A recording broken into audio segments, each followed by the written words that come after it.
Bueno, muy buenas noches a todos, muy buenas noches aquí a este evento final sobre interpretación bíblica. Bienvenidos, bienvenidos aquí a esta su iglesia, la Iglesia de Cristo aquí en las Lomas del Guijarro, aquí en Honduras. Todos son bienvenidos, ustedes que nos van a estar viendo a través de Facebook, bienvenidos pues, porque es un evento en el cual hoy queremos hacer algo bien interesante, va a ser corto, pero igual va a ser igualmente interesante. Así que todos los aquí reunidos y ustedes que nos van a ver en diferido, bienvenidos nuevamente. Gracias por presentarse a esta cita, esta última, eh, la última dirección que nos ha dado de interpretación bíblica y que tiene preparado nuestro hermano James para con cada uno de nosotros. Así que comenzamos iniciando este evento y le vamos a pedir a nuestro hermano Jacobo Gutiérrez que nos dirija en oración inicial para que de esta manera pues nosotros podamos ya avanzar y que nuestro hermano James comience pues con su presentación. Hermano Jacobo, bienvenido y buenas noches y desde México, ¿es verdad? No, desde Honduras. Buenas noches a todos. Jacobo es de Honduras. ¡Ay, hombre! Listo, Jacobo, dale. Bueno, cerremos nuestros ojos. Gracias, Padre, por esta oportunidad que nos ha dado de estar aquí, reunidos a través de este medio para poder aprender a interpretar mejor su palabra. Te pido que nos ilumine, nos ayude a retener la información, a entender toda la información que el hermano James nos va a compartir el día de hoy y nos ayude a aplicarla, a mejorar nuestra interpretación de la Biblia y a poner en práctica lo que nosotros aprendamos en su palabra. Se lo pido todo en el nombre del Señor Jesús. Amén. Amén, amén. James, esta oportunidad para poder hacer tu presentación. Gracias, hermano. Hermanos, buenas noches. Dios los bendiga a todos. Es un placer poder estar aquí con ustedes nuevamente. Hoy veo más cámaras encendidas, eso me motiva mucho. A veces uno se siente haciendo un monólogo. Y bueno, quería decirles que, bueno, lamentablemente hoy Ivonne no puede estar con nosotros, me escribió hace un momento. La hermana de Perú, que siempre nos acompaña, porque su mamá está muy enfermita, entonces no nos va a poder acompañar. Entonces, bueno, también para pedirles el favor de que de pronto la tengan en sus oraciones y bueno, que Dios pueda ayudar a recuperar a su mamá. Entonces, bueno, se nos llegó el día final, ese día que yo no quería y que ustedes sí querían. Ya esta es la última clase que tenemos de interpretación bíblica. Y bueno, nos quedan faltando 4 temas, que era lo que habíamos hablado la semana pasada, que nos queda faltando la literatura profética, los evangelios, las cartas y el apocalipsis, ¿cierto? Creo que la mayoría de los que estamos aquí estamos interesados en el apocalipsis. Me voy a reír después cuando, cuando veamos el apocalipsis. Pero bueno, en fin, vamos a iniciar entonces con la literatura profética.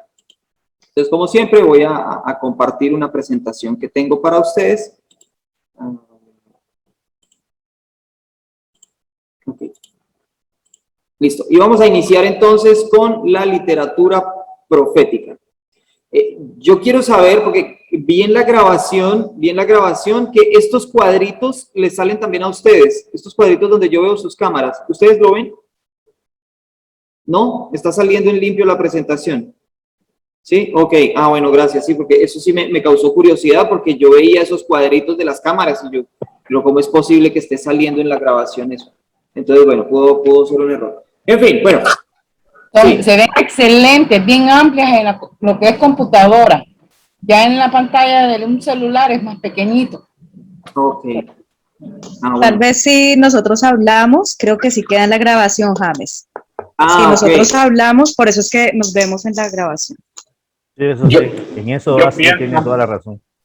Sí. Yo pienso que es que la persona que hace la grabación tal vez tiene activada una visión galería de los participantes, porque al final el video que aparece es el de la persona que está grabando. Entonces, si la persona que está grabando tiene nuestras caras en la pantalla, eso es lo que va a salir.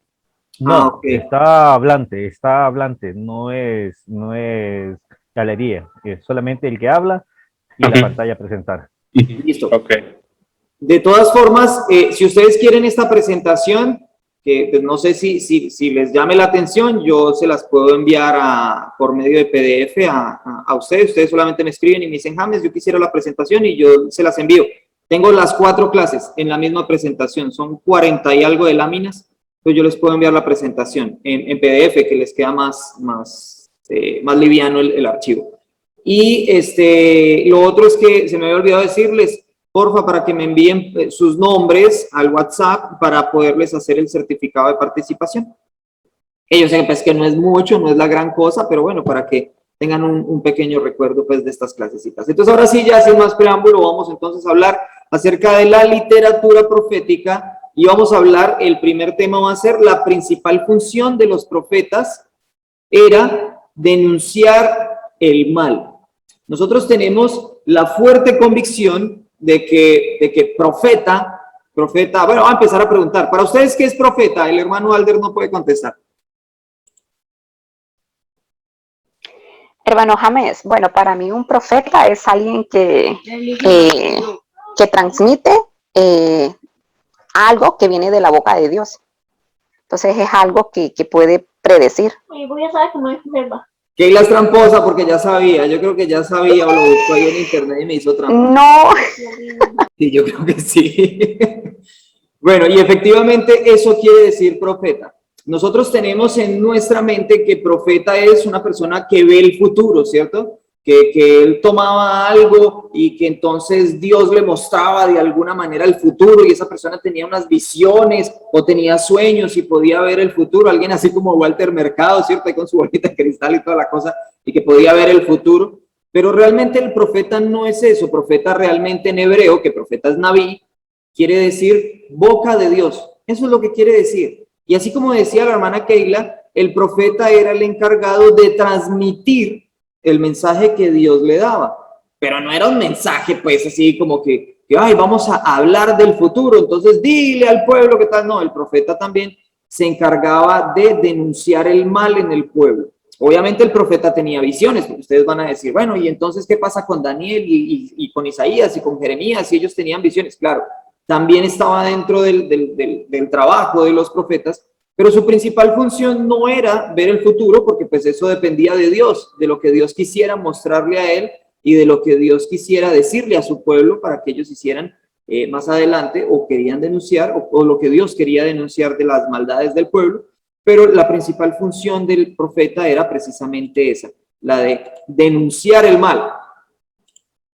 Ok, esperen porque estoy compartiendo mal. Esperen un momentito. Porque como yo sé que ustedes se aburren conmigo, entonces les traje bien. Entonces, su principal función era denunciar el mal. Ellos no eran adivinos, sino guías espirituales.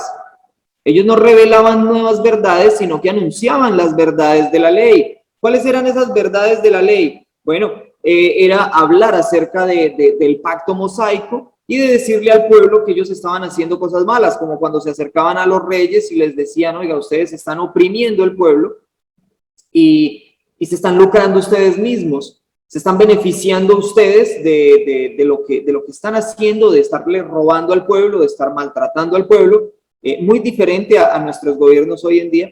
Esperemos que esta grabación no llegue a manos de nadie del gobierno, pero muy diferente de lo que pasa hoy en día con los gobiernos y sencillamente pasaba algo similar. Eso era lo que estaba sucediendo. ¿Quién fue para ustedes el que anunció nuevas verdades? ¿Los profetas anunciaban nuevas verdades? No, ya dijimos que no, pero ¿quién fue el que anunció nuevas verdades? ¿Quién creen ustedes?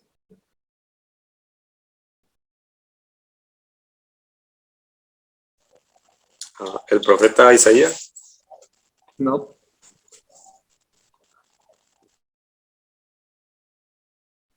Jesucristo.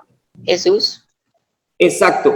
Porque si nosotros nos damos cuenta, todos los profetas hablaron todo lo de la ley. Ellos hablaron todo referente a la ley, todo referente a la ley. Y cuando llega Jesús, es necesario crear un Nuevo Testamento. Bueno, eso pues ya viene posteriormente, pues con las ediciones y todo eso de la Biblia. Pero cuando viene Jesús, Jesús trae una nueva idea. Jesús ya no habla solamente para los israelitas. Jesús ya está abriendo el reino de los cielos, le está dando la oportunidad a más personas que pertenezcan a esa familia de Dios, ¿cierto? Jesús sí cambia todo. ¿Ustedes se imaginan un profeta Isaías, un Jeremías, un Ezequiel diciéndole a las personas de, qué sé yo, de los pueblos cercanos, al Jebuseo, de pronto a los filisteos, de pronto diciéndoles, no, bien puedan, bienvenidos, para ustedes también el reino de Dios tiene las puertas abiertas. ¿Ustedes se imaginan un profeta diciéndole una cosa de esas a una persona que no fuera un israelita o que no fuera un judío? Esa persona seguramente hubiera muerto, porque eso era una blasfemia, eso no se podía. Pero Jesús vino y le abrió la puerta del reino, le abrió las puertas del reino a los no judíos, a los no israelitas. Jesús fue el que hizo una modificación. Jesús sí podía cambiar, anunciar unas nuevas verdades. Y lo último es que los profetas no son teólogos formales, es decir, que los profetas no enseñaban de manera sistemática y dogmática. ¿Cómo así que de manera sistemática y dogmática? Ok, la teología enseña de una forma sistemática, es decir, yo les voy a ir, lo que estamos haciendo, nosotros vamos enseñando de manera sistemática, empezamos hablando primero de la ley, después pasamos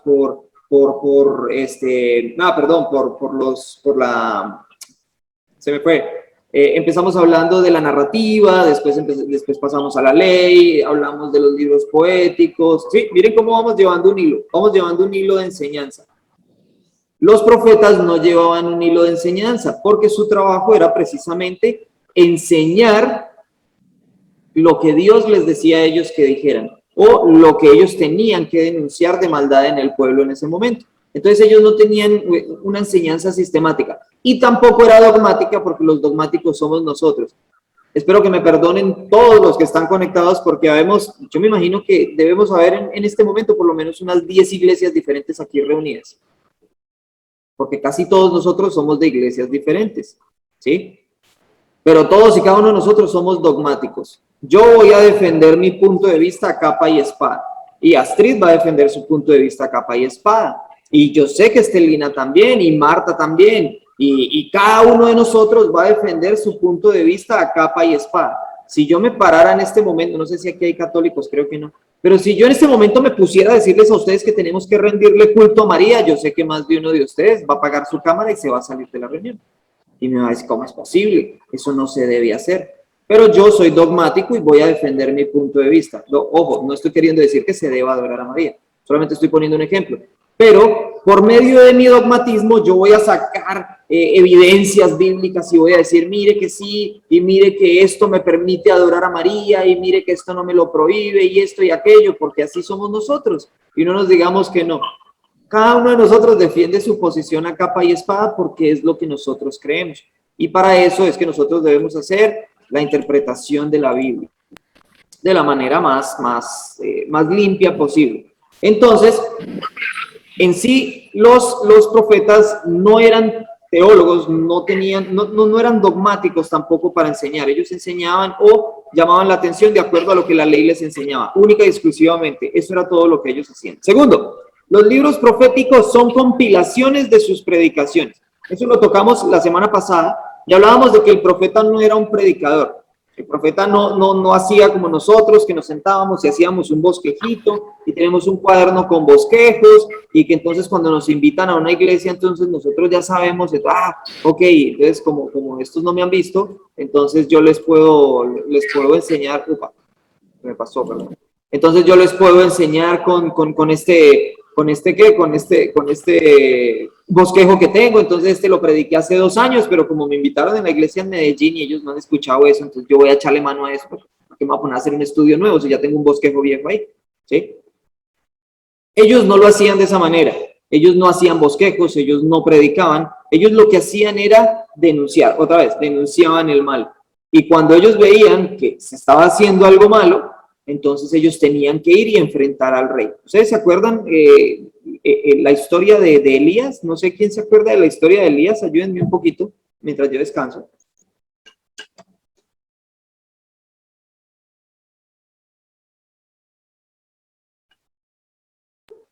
De a uno, no se peleen. Elías fue un profeta, hermano. Sí. Su historia aparece pues en el Antiguo Testamento. Hablando un poco de él, Elías se le reconocía porque era una persona de temperamento bastante fuerte. Y a mí en lo personal, y yo sé de que muchos hermanos no van a estar de acuerdo por mí, igual que yo, perdón, pero cuando yo he leído de Elías, yo lo miraba hasta un profeta bien presumido. Y le voy a explicar por qué. Él pues, y tenía razón, pues tenía razón. Me acuerdo, ahorita se me viene a la cabeza la historia de los servidores de Baal, de que él le decía, bueno, vamos a probar que Dios pues es más fuerte, si el de ustedes o el mío. Entonces viene él y decía, no, hablen más fuerte, yo creo que su Dios se durmió, así que yo creo que tienen que gritar. Entonces desde ahí yo lo vi como que era un profeta presumido, pero tenía que presumir. Y ya pues ya conocen toda la historia de que él pues mandó a acercar una zanja, le echó agua a la leña y él solo oró y Dios mandó prácticamente fuego para que se encendiera. Entonces, pues, en resumido, eso es lo que yo podría decir de Elías, aparte de que no vio la muerte también, sino que tuvo el privilegio que Dios lo mandó a traer intacto, se podría decir. Y pues el legado de él lo siguió Eliseo. Gracias, hermana. Y no sé si ustedes recuerdan que en esa misma historia, Acab, que era el rey, ¿cierto? ¿Acab o Acán? Acab. Acab era el rey. ¿Y cómo se llamaba su esposa? Jezabel. Jezabel, exacto. Estaban buscándolo para matarlo, pero mejor dicho, ni porque fuera Osama Bin Laden, lo buscaban, pero donde estuviera escondido para matarlo, precisamente porque él fue y desnudó los pecados de Acab y de Jezabel ante el pueblo y les dijo, ustedes están haciendo lo malo. No lo querían matar porque él fue a llevarles oro o cosas así por el estilo, porque fue a decirles, ay, mire qué bien se están portando. No, porque él fue a denunciar las maldades que estaban haciendo los reyes, especialmente Jezabel. Bueno, no vamos a profundizar más en la historia de Elías. Quisiera, pero no nos va a dar el tiempo. Y otra cosa que quería hablarles acerca de los profetas es que ellos, como hablábamos hace 8 días, ellos no escribían sus propias predicaciones, sino que eran sus discípulos.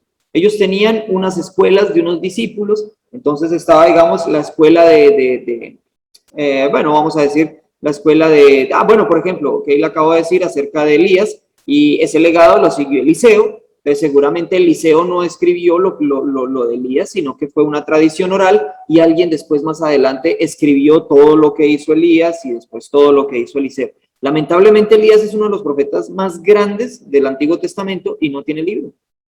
Solamente están contadas sus historias en los reyes, pero no tiene libro. Es lamentable, ¿no? Porque cuántas cosas podíamos nosotros haber aprendido de la vida de Elías. Y más aún que, como dijo Keila, fue llevado en un carro de fuego y que no conoció la muerte. O sea, algo tuvo que haber hecho diferente al resto de personas que nosotros conocemos, que fue solamente una de las 2 personas en el Antiguo Testamento que no conoció muerte. Entonces, es algo de admirar y, bueno, que sería bueno conocer. Entonces vamos a tomar a Isaías, digamos. Isaías entonces tenía su grupo de personas, de seguidores, de alumnos, y entonces él no escribía, sino que sus alumnos después posteriormente escribían. Tras la muerte de Isaías, escribían, ok, mire que Isaías denunció el pecado del rey, o denunció la maldad del pueblo, o denunció tal cosa, o dijo tal profecía, y ellos posteriormente la escribían. Una de las situaciones que de pronto más nos dañan el entendimiento de las profecías es el hecho de que cuando estos discípulos recogían todas estas enseñanzas, ellos las acomodaban, eran en orden temático, no lo hacían en un orden cronológico, sino que lo acomodaban en orden temático. Y por eso nosotros no conocemos muy bien el contexto inmediato de cada profecía, porque se juntan, digamos, si es una profecía en contra de la maldad del rey, entonces se juntan las profecías y quedan todas, pero no están en orden cronológico, pueden estar separadas por años de diferencia, pero están todas juntas. Entonces nosotros no tenemos a los profetas en orden cronológico y eso es un gran problema para poder entender la profecía. Y me estoy devolviendo. Ok. Tercero, el contexto histórico. Tenemos contexto histórico gracias a la narrativa bíblica, entonces muchas veces nosotros, gracias al libro de los Reyes, gracias al libro de las Crónicas, o gracias a algunos otros profetas que fueron contemporáneos, podemos entender en qué momento, por ejemplo, digamos, Isaías habló acerca del siervo sufriente, Isaías 53, podemos hablar acerca de eso, ¿sí? No sé si de pronto tenga un paralelo, realmente no lo busqué, fue la primera profecía que se me vino a la cabeza. Entonces él habla acerca, digamos, del siervo sufriente, pero no sabemos si tiene un paralelo con otro profeta. Digamos que sí lo tuviera. Entonces, gracias a la narrativa bíblica de otro profeta, nosotros podemos entender en qué momento, para qué época y a qué rey, digamos, o qué pecado era el que estaba denunciando Isaías en ese oráculo, ¿sí? Pero lo que sí no tenemos, como les decía hace un momento, es el contexto específico de los oráculos. Entonces hay muchas veces donde esa compilación nos reduce demasiado y no podemos comprender a quién se está refiriendo el profeta o en qué época lo escribió. No comprendemos muy bien, digámoslo así, el contexto inmediato, el contexto específico, porque si conocemos el contexto general, y podemos decir, ok, eso era en el reino de Israel o fue en el reino de Judá, ya se había dividido o no se había dividido el reino, eso fue para la época del rey Josías o para el rey Acab o para el rey qué sé yo, ¿sí? Podemos conocer el contexto general, pero el contexto inmediato a veces es muy difícil entenderlo precisamente por esa forma de compilar de estas personas. Ok, el cuarto punto es que los profetas usan un lenguaje figurado y hay 3 herramientas. Ahora voy a pedir el apoyo de todos ustedes, de que las Biblias más rápidas del oeste busquen Isaías capítulo 3, versículos 13 al 26, otro que busque Jeremías capítulo 8, versículo 18 y que va hasta el capítulo 9, versículo 11 y el último Isaías capítulo 9, versículo 2. ¿Quién tiene el primero? Que me ayude, por favor, con esa lectura. Amén. Gracias. Ya. Isaías 3, del 13 al 26. La palabra dice, Jehová está en pie para litigar y está para juzgar a los pueblos. Jehová vendrá a juicio contra los ancianos de su pueblo y contra sus príncipes, porque vosotros habéis devorado la viña y el despojo del pobre está en vuestras casas. ¿Qué pensáis vosotros que majáis mi pueblo y moléis la carne de los pobres? Dice el Señor Jehová de los ejércitos. Asimismo dice Jehová, por cuanto las hijas de Sión se ensoberbecen y andan con cuello erguido y con ojos desvergonzados cuando andan van danzando y haciendo son con los pies. Por tanto, el Señor raerá la cabeza de las hijas de Sión y Jehová descubrirá sus vergüenzas. Aquel día quitará el Señor el atavío del calzado, las redecillas, las lunetas, los collares, los pendientes y los brazaletes, las cofias, los atavíos de las piernas, los partidores de pelo, los pomitos de olor y los zarcillos, los anillos y los joyeles de las narices, las ropas de gala, los mantoncillos, los velos, las bolsas, los espejos, el lino fino, las gasas y los tocados. Y en lugar de los perfumes aromáticos vendrá hediondez, y cuerda en lugar de cinturón, y cabeza rapada en lugar de la compostura del cabello, en lugar de ropa de gala, ceñimiento de cilicio y quemadura en vez de hermosura. Tus varones caerán espada y tu fuerza en la guerra. Sus puertas se entristecerán y enlutarán, y ella desamparada se sentará en tierra. Dios la bendiga, hermana María, muchas gracias. Jacobo, usted es abogado, ¿verdad? Sí. ¿Qué pudo ver en esa lectura? Lo siento, me distraí en la lectura. Listo. Sí. Litigar, hermano, la palabra litigar. Exacto. ¿Qué se viene ahí? Hay un juicio. Dios está haciéndole un juicio a Israel. Ese juicio tiene una citación, tiene un cargo, tiene evidencias y también tiene un veredicto. O sea, es todo el contexto de un juicio, ¿sí? Entonces, como estamos hablando de que están usando lenguaje figurado, ¿podemos decir que Jesús vino ya e hizo un juicio contra Israel? ¿Literal? ¿Podemos tomar este texto literal?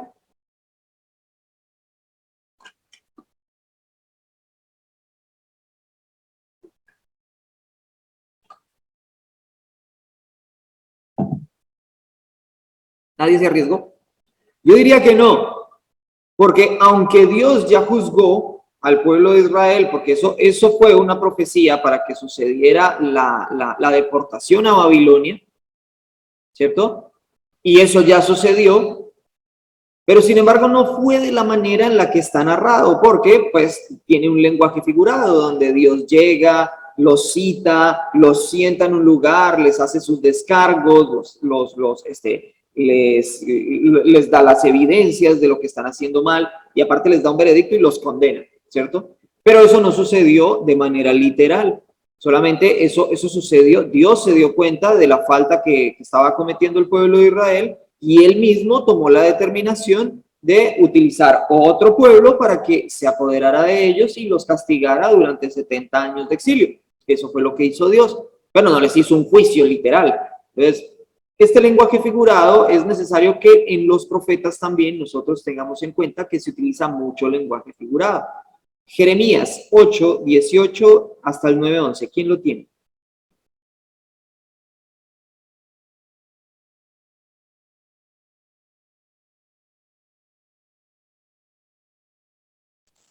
Amén. Dice en la versión Reina Valera: a causa de mi fuerte dolor, mi corazón desfallece en mí. He aquí voz del clamor de la hija de mi pueblo, que viene de la tierra lejana. ¿No está Jehová en Sión? ¿No está en ella su rey? ¿Por qué me hicieron airar con sus imágenes de talla, con vanidades ajenas? Pasó la siega, terminó el verano, y nosotros no hemos sido salvos. Quebrantado estoy por el quebrantamiento de la hija de mi pueblo. Entenebrecido estoy, espanto me ha arrebatado. ¿No hay bálsamo en Galaad? ¿No hay allí médico? ¿Por qué? Pues no hubo medicina para la hija de mi pueblo. Luego dice en el capítulo 9, es hasta el 11, ¿verdad? Sí, hermano. Dice: oh, sí, mi cabeza se hiciese aguas y mis ojos fuentes de lágrimas, para que llore día y noche los muertos de la hija de mi pueblo. ¿O quién me diese en el desierto un albergue de caminantes, para que dejase a mi pueblo, y de ellos me apartase? Porque todos ellos son adúlteros, congregación de prevaricadores. Hicieron que su lengua lanzara mentira como un arco, y no se fortalecieron por la verdad en la tierra, porque de mal en mal procedieron, y me han desconocido, dice Jehová. Guárdese cada uno de su compañero, y en ningún hermano tenga confianza, porque todo hermano engaña con falacia, y todo compañero anda calumniando. Y cada uno engaña a su compañero, y ninguno habla la verdad. Acostumbraron su lengua a hablar mentira, se ocupan de actuar perversamente. Su morada está en medio del engaño. Por muy engañadores no quisieron conocerme, dice Jehová. Por tanto, así ha dicho Jehová de los ejércitos: he aquí que yo los refinaré y los probaré, porque ¿qué más he de hacer por la hija de mi pueblo? Saeta afilada es la lengua de ellos, engaño habla. Con su boca dice paz a su amigo, y dentro de sí pone sus acechanzas. ¿No los he de castigar por estas cosas?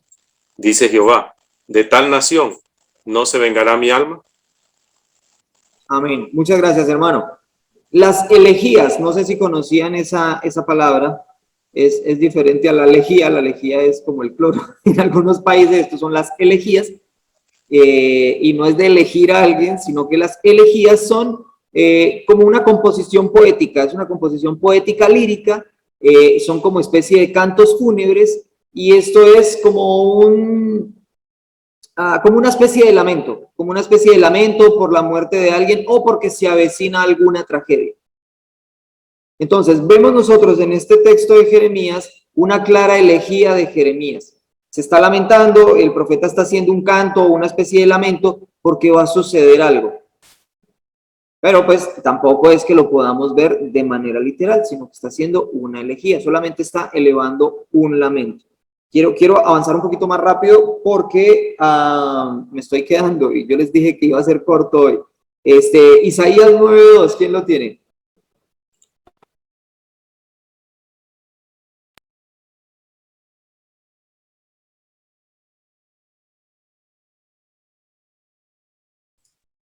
Amén. Isaías 9:2. El pueblo que andaba en tinieblas vio gran luz. Los que moraban en tierra de sombra, de muerte, luz resplandeció sobre ellos. Ok, hermana, muchísimas gracias. Y esto nos habla acerca de las promesas. También en los profetas vemos muchas veces promesas, pero estas promesas no quiere decir que sean solamente a futuro, sino que, o bueno, para un futuro como el nuestro, de 2500, 3000 años después, sino que estas promesas eran más para los tiempos precristianos, antes de Cristo, eran más promesas para el pueblo en ese momento. Muchas veces los profetas tuvieron visiones acerca de la restauración de Israel. Y ellos anunciaron esas cosas, pero lo anunciaron con lenguaje figurado, y nosotros a veces creemos que todas esas promesas son para nosotros hoy en día, pero esas promesas o esos anuncios, esas visiones eran para el pueblo en ese momento en sí. Las profecías en sí no vienen siendo literales, ellas tienen ya lo que hemos visto, alegorías, símiles, personificaciones, pleonasmos, hipérboles y bueno, muchas figuras literarias que no nos las permite aplicar de manera literal actualmente, sino que tienen muchas figuras que debemos ir interpretando. Yo quiero ahora que la hermana Rosemary, por favor, lo lea nuevamente, pero que lo lea desde el versículo 1 al versículo 4.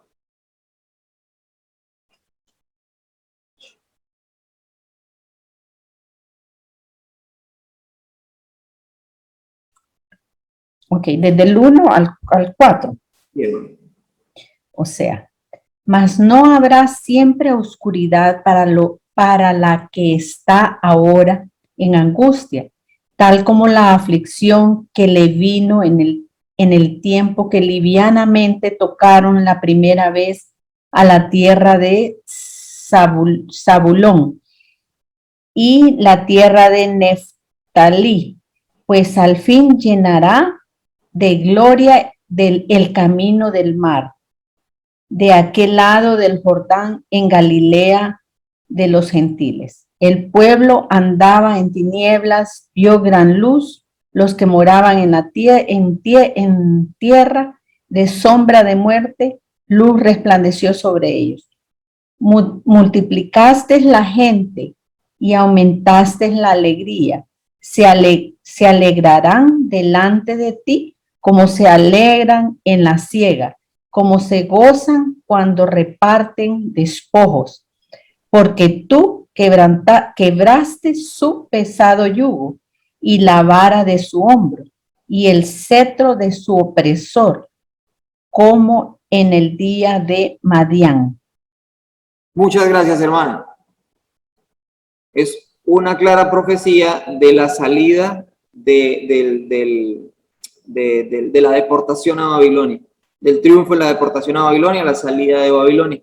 Entonces, a veces lo podemos interpretar, miren que hay un texto donde nos habla acerca del futuro y de lo que se va a recibir, de la bonanza que viene más adelante, y a veces lo tomamos como un texto profético para nuestra época, pero realmente, y se puede aplicar, como hablábamos con Jacobo hace 8 días en las preguntas, hay cosas que podemos nosotros aplicar y que podemos decir como ok, si yo tengo un compromiso con Dios, si yo sigo a Dios con todo el corazón y lo respeto, Dios me va a bendecir, obviamente, pero lo puedo tomar como para yo prepararme y ser una persona entregada a Dios, ¿sí?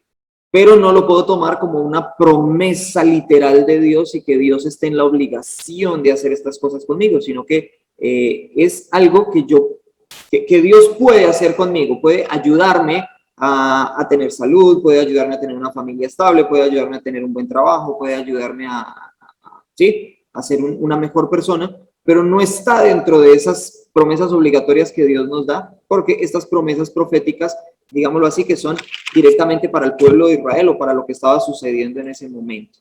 Ok, saliendo de los profetas, vamos a pasar ahora a los evangelios. Los evangelios. Los evangelios ya son un poquito más delicados y es porque el proceso de formación de los evangelios fue más largo.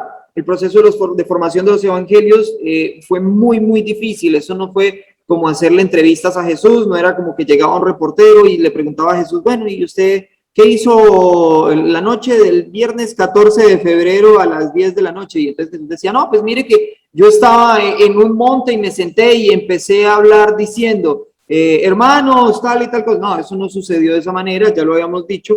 Eso fue una investigación que hicieron los evangelistas después de mucha investigación. ¿Qué fue lo primero? Entonces, ¿cómo podemos o cómo vamos a conocer nosotros la formación de los evangelios y para poderlo tener en cuenta para la interpretación de los evangelios? Entonces, lo primero que todo es que la predicación de Jesús fue oral. Jesús no escribió, nunca escribió nada, absolutamente nada. Él solamente predicó. A eso se le llama ipsissima verba, así como aparece aquí. Esto es latín, ipsissima verba. De esa manera se le llamó a la predicación oral de Jesús. ¿Tenemos acceso a la ipsissima verba? Se preguntarán algunos de ustedes. No, no tenemos acceso a la ipsissima verba, porque no habían grabadoras ni habían videos en la época. Si posiblemente hubiera habido videos, entonces sí tendríamos acceso, porque tendríamos un video, una grabación de Jesús mismo con su propia boca hablando.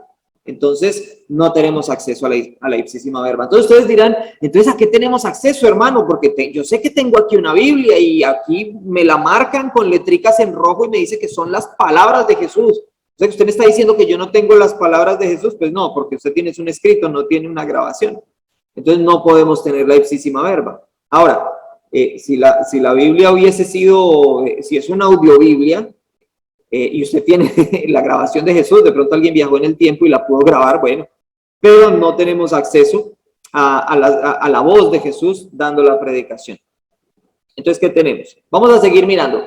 Lo siguiente, los apóstoles transmitieron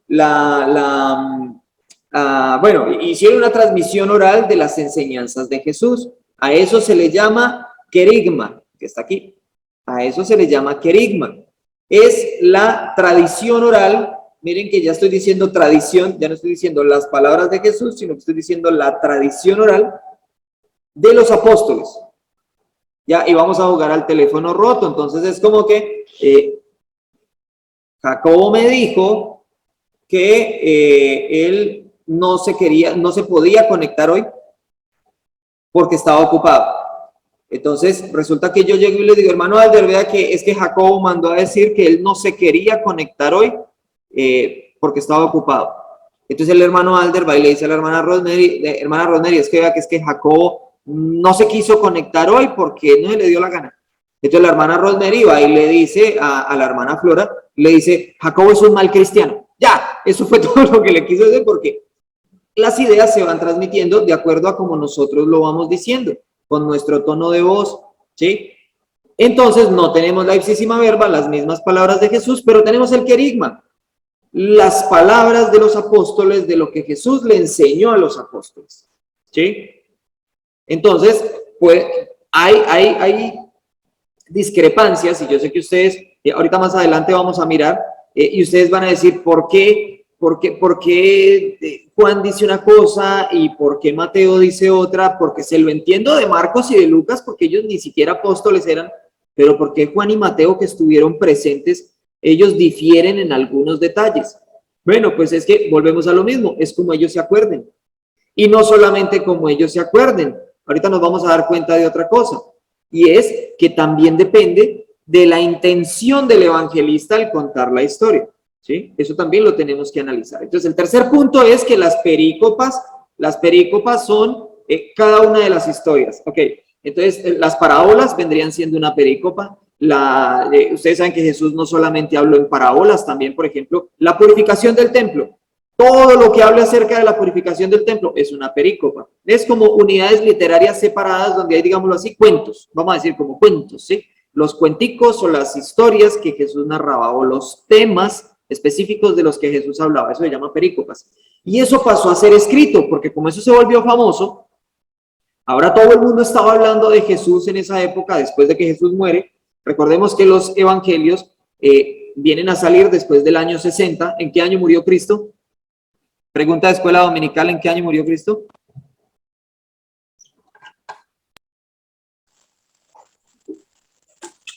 En el 1. No, en el 1 nació. Bueno. 30, en el 30, 33. Es muy bien, hermana María. Sí, y yo diría que en el 30. Yo diría que en el 30, no en el 33, porque decimos que Cristo murió de 33 años, pero resulta que hay un desfase de ese calendario a nuestro calendario. Yo no me acuerdo cómo se llama eso, pero el monje que hizo los calendarios tuvo una pérdida de 3 a 4 años. Entonces Jesús, lamentablemente para nosotros, no nació en el año 1 después de Cristo, sino en el año 3 antes de Cristo, más o menos. Suena muy extraño, pero fue un problema que hubo, o sea que nosotros en este momento no estaríamos en el 2021, sino como en el 2024, más o menos, si hiciéramos bien la cuenta. Ahora estamos viviendo el futuro. Oh, nos acabamos de enterar que estamos viviendo en el futuro. Pero sí, fue un problema de calendarios. No sabía eso. Sí. Entonces, bueno, resulta que Cristo murió como en el año 30, más o menos, digamos, año 30 aproximadamente, en el año 30 después de Cristo, obviamente. Y el primer evangelio se escribió más o menos en el año 60. Estamos hablando de ¿cuántos años? Matemáticos. Muy bien, 30 años después. 30 años después. Sí. 30 años después salió el primer evangelio. Es decir, que hubo 30 años para que se pusiera de moda ser cristiano, ¿cierto? Entonces la gente empezó a escribir y, ay, venga, y entonces resulta que Mateo contaba una historia, ¿no? Jesús dijo esto, Pedro contaba una historia, Juan contaba una historia, Simón contaba, bueno, todos los apóstoles empezaron a contar historias, Andrés, Felipe, contaban, Jesús dijo tal cosa, Jesús dijo tal cosa. Entonces hubo gente que dijo, vamos a empezar a escribir esas historias de Jesús. Se presume, no es palabra de matrimonio, no se los puedo jurar, no se los puedo asegurar, se presume que hubo una tradición oral que después fue escrita a lo que se llama el documento Q. Q por Cuelle, bueno, se escribe con Q, U, E, L y E, para que de pronto lo puedan buscar. Q, U, E, L y E. Cuelle se escribe. No sé cómo se pronuncie porque eso es alemán. ¿Otra vez? Es Q, U, E, L, E. Y bueno, a duras penas sé hablar bien en español, y eso, más o menos bien en español, y no sé cómo pronunciar eso en alemán. Yo digo Cuelle, y eso quiere decir, se me olvidó. Es el apellido del fundador que lo hizo, que originó la teoría. Cuel, ¿se pronuncia Cuel? Sí. No, Kell nomás. Pero creo que es mejor decir como fuente Q nada más también. Sí. Bueno, en fin, eso proviene de una palabra en alemán que quiere decir, es que yo no me acuerdo, ahorita lo busco y les digo. En fin, esas perícopas o esas enseñanzas se cree que pasan a formar parte del documento Q, ¿sí? Después se unifica toda esa información y se forman los evangelios. Entonces, lo que estábamos hablando la semana pasada, ¿cómo se forman los evangelios? Ok, se presume que el primer evangelio en escribirse fue el de Marcos. Ahora, ustedes van a escuchar unas teorías por ahí todas extrañas, donde hay un proto-Mateo. Ese proto-Mateo se dice que fue escrito en arameo, porque era la lengua de Jesús. Lamento decirles a todos mis compañeros de hebreo que creemos que el hebreo es lo último, la última Coca-Cola del desierto. No, Jesús no habló hebreo, Jesús habló arameo. Jesús hablaba hebreo únicamente cuando leía los documentos sagrados en el templo o en las sinagogas, porque pues en ese idioma estaban escritos, pero él hablaba arameo. Entonces, se supone que el protomateo está escrito en arameo y ese documento fue el sustento para que Marcos creara su evangelio. Pero no hay ninguna evidencia que nos diga que realmente Mateo escribió un documento en arameo, porque el Mateo original está, bueno, el original no, sino el documento, la copia más antigua que se tiene de Mateo está escrito en griego. Entonces no tenemos evidencia a que Mateo haya sacado primero su evangelio. Y sí se sabe, bueno, los estudiosos, los que estudian mucho, porque yo casi no estudio, los estudiosos saben que Marcos fue el primer evangelio en escribirse. ¿Por qué? Porque el segundo, al parecer, es Mateo. Entonces, es como si yo tuviera, vemos esta clase, ok, y está grabada, y de pronto alguien la reproduce, pero la reproduce más pequeñitica. Entonces alguien dice, ok, y entonces, ¿cómo interpretar los evangelios? Bueno, no, uno fue la ipsísima verba, el otro fue el querigma, el otro fue el cur, el otro fue la unión de todos los evangelios. Y ahora vamos a pasar, la unión de toda esta información, y ahora vamos a pasar a las cartas. Entonces uno dice, ok, pero si esta persona lo reprodujo de una clase que duró 1 hora, ¿por qué me viene a sacar esa misma clase en 10 minutos? Entonces es muy ilógico creer que Mateo, ¿cuántos capítulos tiene Mateo? 28. 28, muchas gracias, Astrid. Entonces Marcos redujo 28 capítulos y los metió en 16. Muy perezoso Marcos, entonces. Porque, y aparte hay cosas que están en Mateo que no están en Marcos, porque Marcos no las escribió. Entonces eso es lo que nos hace creer que primero fue Marcos, Mateo toma la información de Marcos y aparte hay un documento Q, que es la fuente Q, y dice, ok, y de ahí complementa su historia. Aparte que tenemos que pensar que Mateo también fue un apóstol, entonces él también tiene cosas en su cabeza y las acomoda. Lucas hace lo mismo, y estamos hablando del problema sinóptico. Lucas hace lo mismo. Entonces Lucas toma la información de Marcos, la información de Q, y aparte él le dice a Teófilo que él hizo su propia investigación, probablemente hablando con otros apóstoles, confirmando que la información fuera cierta, y forma su evangelio. Y ahí tenemos nuestros 3 evangelios sinópticos, Marcos, Mateo y Lucas. Pero nos queda un problema con el evangelio de Juan, porque Juan tiene un estilo y una fuente diferente a los sinópticos. Casi que nada de lo que hay en Juan, porque Marcos está al 100% tanto en Mateo como en Lucas, pero no en Juan. Juan tiene muy poquitito de Marcos, tiene muy poquitito de Mateo y muy poquitito de Lucas. Juan es un evangelio totalmente diferente, aparte. Él tiene un estilo y una fuente diferente a los sinópticos. ¿Qué pasó aquí? Ok, bueno, recordemos que Juan también era un apóstol y Juan hizo también su propia indagación, hizo su propio análisis. Ahora, como habíamos dicho, los evangelistas hacen los evangelios de acuerdo a la necesidad que ellos tienen para su propia audiencia. Mateo escribe para ¿quiénes? ¿Quién se acuerda? Para los judíos. Judíos cristianos, muy bien. ¿Para quién escribe Marcos? Los romanos. Muy bien, para los romanos. ¿Para quién escribe Lucas? Para los griegos. Para los griegos, para Teófilo. Muy bien. ¿Para quién escribe Juan? Para los gentiles y todos los cristianos. ¿Para quiénes, perdón? Para todos los gentiles y todos los cristianos. Exacto, cristianos y cristianos. Muy bien. Entonces miren cómo cada uno tiene una intención diferente. Yo no sé si ustedes se han preguntado o no sé si ustedes sepan cuáles evangelios empiezan con el árbol genealógico de Jesús. ¿Cuáles son los evangelios que empiezan con el árbol genealógico de Jesús? Mateo y Lucas. Mateo y Lucas. Mateo es el que empieza. Lucas lo tiene como en el capítulo 3 o 4. Ok. ¿Y para quién escribió Mateo? Para los hebreos. Para los judíos. Para los judíos, exacto. Entonces era importante mostrar el árbol genealógico de Jesús, claro. Me toca decir. Para los judíos, pero también es para gentiles que se habían hecho cristianos, pero principalmente para judíos es el libro de San Mateo. Exacto, judíos cristianos, especialmente. Y entonces es importante mostrarles a ellos y decirles, ok, mire, esa persona de la que yo le estoy hablando es el Mesías. ¿Y cómo se lo voy a demostrar? Porque el Mesías, según la profecía, proviene ¿de dónde?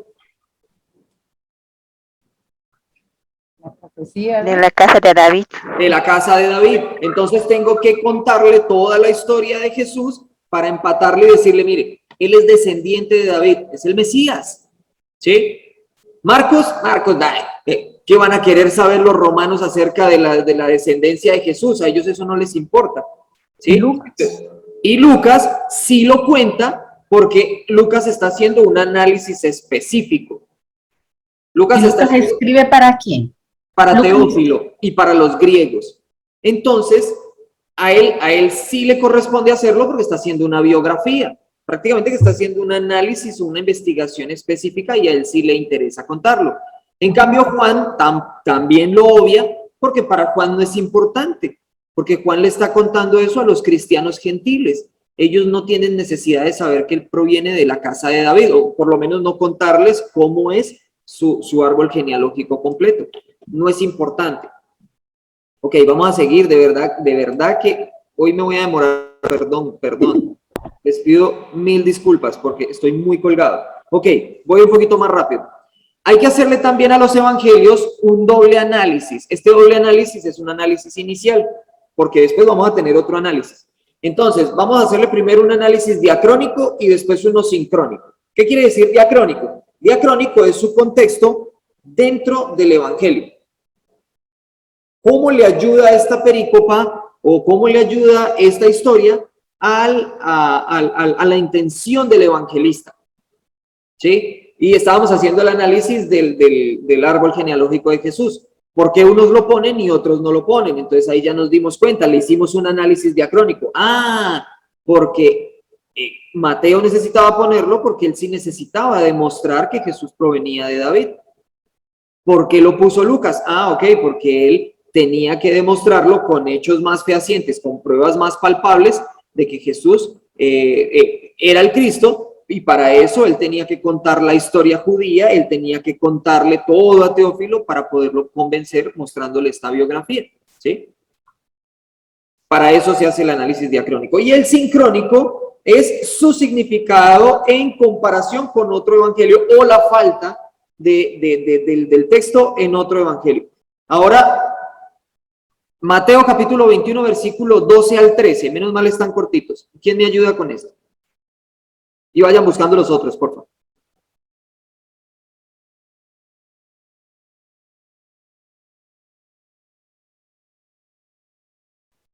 Mateo 21, 12. Al 13, sí. 12. Y entró Jesús en el templo de Dios y echó fuera a todos los que vendían y compraban en el templo, y volcó las mesas de los cambistas y las sillas de los que vendían palomas, y les dijo: escrito está, mi casa, casa de oración será llamada, mas vosotros la habéis hecho cueva de ladrones. Muchas gracias, Estelina. ¿Quién tiene Marcos?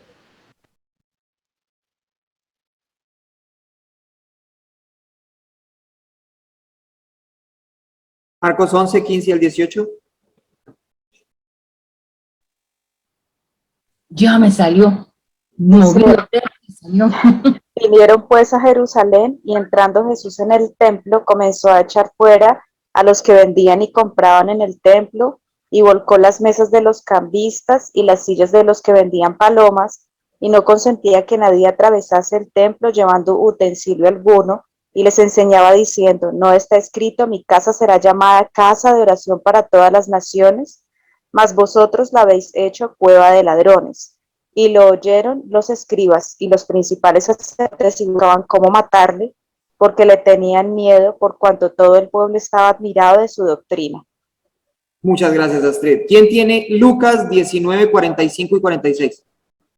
Y entrando en el templo comenzó a echar fuera a todos los que vendían y compraban en él, diciéndole: escrito está, mi casa es casa de oración, mas vosotros le habéis hecho cueva de ladrones. Muchas gracias, hermana Flora. ¿Quién tiene Juan 2, 13 al 22?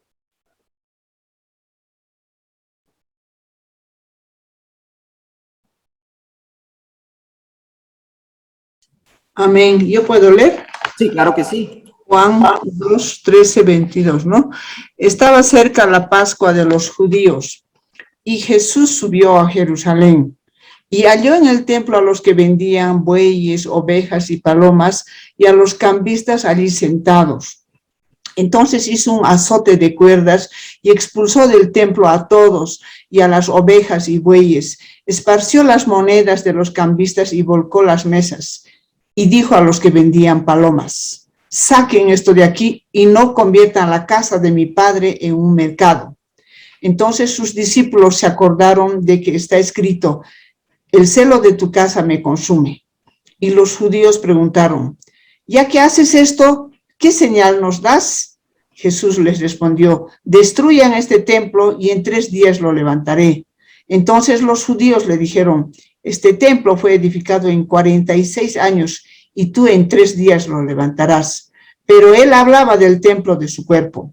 Por tanto, cuando resucitó de entre los muertos, sus discípulos se acordaron de que había dicho esto y creyeron en la Escritura y en la palabra que Jesús había dicho. Muchas gracias, hermana Ana María. Entonces, tenemos 4 relatos diferentes, ¿cierto? ¿Sí? ¿Tenemos 4 relatos diferentes? Sí. No, es el mismo. No, es el mismo. No, yo digo relatos iguales, pero en diferentes formas de expresión. A eso me refería. Muy bien, hermana, claro que sí. Y de eso se trata. Miren cómo cada uno pone y quita elementos de acuerdo a su necesidad. ¿La idea cambia? No, es cierto que no. De fondo la idea es la misma. No le pone más que otra. Exacto. Entonces, ¿qué está detrás de esto? La idea de que Jesús entró en el templo, derribó mesas y les dijo, mi casa, la casa de mi padre no es cueva de ladrones, ustedes le han faltado al respeto. Ya, eso es todo. Algunos le ponen, algunos otros le quitan. Este es el análisis sincrónico. Entonces vamos a hacerle análisis sincrónico a esto. ¿Creen ustedes que hubo, cuántas purificaciones del templo hubo en la vida de Jesús? ¿1 o 2?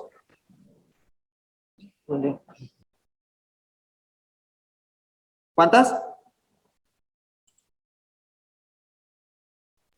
Creo que fueron 2 veces. 2 veces. ¿Quién más? Esta primera de que derrumbó las mesas de los cambistas y espantó a las palomas y todo esto, es la primera, pero creo que hay otra más. Pero no me acuerdo en qué lado. Solo hay una. Bueno, de acuerdo, ya tenemos contrapartes, ¿no? Caleb dice que una y Estelina dice que 2. Pero resulta que hay estudiosos que piensan que son 2, hay otros que dicen que solamente es una. Para mí solamente es una, lo que pasa es que están contando la historia, como decía la hermana Rosemary, con diferentes elementos externos, ¿no? Con diferentes, de diferente manera, mejor dicho, pero en sí están contando la misma historia. Ahora, ¿por qué creen ustedes que Mateo, Marcos y Lucas ponen esto al final de los evangelios? Porque de aquí se desprende, no sé si ustedes lo notaron, que de aquí se desprende la idea de que ya los sacerdotes empiezan a perseguir a Jesús para matarlo. En Mateo, Marcos y Lucas, en los sinópticos. Pero Juan lo pone al principio del ministerio de Jesús. Entonces sí deberían ser 2 y no debería ser una. Una la hizo al principio y la otra la hizo después. Ahora, si nosotros creemos que una la hizo al principio y la otra la hizo después, eso era algo que no hacía nadie. Entonces Jesús lo hizo la primera vez. ¿Ustedes creen que lo iban a dejar entrar al templo una segunda vez? Dices, este es el que viene a voltear las mesas, no lo dejen entrar. No lo hubieran dejado entrar. Entonces, se presume que estamos hablando de una sola vez, solamente lo hizo una vez, pero cada uno de ellos, de acuerdo a la necesidad que tiene para poder escribir su evangelio, lo pone en el lugar que a ellos mejor les parece. Hablábamos hace 8 días también con Jacobo y con el hermano Alder, que la diferencia de los escritos de nosotros hoy en día es que nosotros todo lo ponemos en orden cronológico. Yo no puedo decir, hoy me acosté a dormir y mañana me levanté. Bueno, no, sí lo puedo decir. Pero puedo decir, bueno, no, puse un mal ejemplo. Entonces, yo puedo decir, me senté, me lavé los dientes y me senté a comerme una carne deliciosa. Ustedes van a decir, ¿para qué lavó los dientes? Pues primero coma y después se lava los dientes, ¿cierto? Pero lo que pasa es que no, yo primero comí y después me lavé los dientes. ¿Y por qué me dice que primero se lavó los dientes y después comí? Porque no le doy importancia al orden. Y así eran los escritos antiguos. Ellos no tenían importancia con el orden. No es necesario tener un orden cronológico para escribir en la época antigua.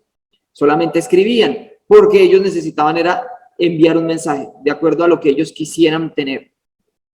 Entonces, para Juan es más importante tener una historia mucho más larga, decir qué era lo que estaba sucediendo. No tengo tiempo para contarles esa historia. Si alguno queda intrigado, me puede escribir y yo les cuento la historia de por qué Jesús volteó las mesas en el templo. Pero Juan quería mostrar por qué él lo había hecho, por eso cuenta toda la historia, por qué lo había hecho, y a raíz de eso es que empieza el ministerio de Jesús y empieza con fuerza. Eso es lo que quiere mostrar Juan. Y los sinópticos lo que quiere mostrar es, ok, aquí empezó el declive de Jesús, porque haciendo esto lo empezaron a perseguir y después lo querían matar. De hecho, en ese mismo viaje a Jerusalén es que matan a Jesús. Entonces, más o menos esa es como lo que ellos quieren mostrar. Y después vamos a hacer un análisis cuádruple. Primero tenemos un análisis inicial que era el sincrónico y el diacrónico, y después vamos a hacer un análisis cuádruple. Este análisis cuádruple consiste, voy a correr, consiste en mirar el significado de la parábola, de la perícopa, de la historia, en los tiempos de Jesús. Analizarlo en los tiempos de Jesús. Entonces vamos a hablar de, qué sé yo, vamos a hablar de la purificación del templo, digamos. El significado en los tiempos de Jesús. ¿Qué quería decir en los tiempos de Jesús? Ok, bueno, pues porque el templo era sagrado. Recordemos que el templo era un lugar de respeto, era un lugar donde se iban a 3 fiestas anuales, a rendir tributo a Dios y bueno, etcétera, etcétera. Ustedes ya conocen esa historia. El segundo es el significado en tiempos de la iglesia primitiva. ¿Qué significaba este texto o qué significaba esta historia o esta perícopa para la iglesia primitiva? ¿Sí? Tenemos que analizarlo. ¿Por qué para ellos es importante dejarlo? ¿Por qué se guardó dentro de la tradición oral? ¿Y por qué hoy en día nosotros lo tenemos en nuestras Biblias? Porque si no hubiera sido importante, sencillamente no lo hubieran guardado. Recordemos que el Evangelio de Juan, al final del Evangelio, dice que estas cosas se ha contado para que ustedes sepan que Jesús es el Cristo. Pero ciertamente, si contáramos todo lo que él hizo, no habrían libros que quepan en el mundo para poder contar las cosas que Cristo hizo. Obviamente estamos enfrente de una hipérbole, eso lo entiende todo el mundo, porque obviamente sí cabrían todas las cosas que Jesús hizo. Pero quiere decir que habían muchas otras cosas que no fueron escritas, que no estaban ni en los sinópticos ni en Juan. Hay cosas que nosotros no sabemos que hizo Jesús, pero de pronto no fueron significativas para ellos y por eso no las consignaron dentro de los evangelios. Significado en la construcción del evangelista, y es lo mismo que hemos estado hablando acerca de la importancia del tema y lo que el evangelista quería transmitirle a la persona a la que le escribió ese evangelio, para las personas para las que fue escrita ese evangelio, como el tema de lo del árbol genealógico de Jesús. No lo metieron porque no les importaba, otros sí lo metieron porque sí lo veían necesario. Y el significado en el contexto actual. Mirar en qué influye hoy la purificación del templo para nosotros. Entonces, no sé si para ustedes es importante el templo de Jerusalén. Si para ustedes es importante el templo de Jerusalén, levánteme la mano de manera virtual. Si no lo es, no levante la mano. Y si está pensando hacerlo, yo podría decirle que la importancia de la purificación del templo para nosotros hoy en día es nuestro templo espiritual, que es nuestro cuerpo. Esa es la purificación que tenemos que hacer nosotros. No es el salón de reunión, ir a limpiarlos. Entonces voy a pintar el salón de reunión y voy a lavar los pisos. No, esa no es la purificación a la que nos invita el Evangelio. La purificación que nos invita el Evangelio es a purificar nuestros cuerpos.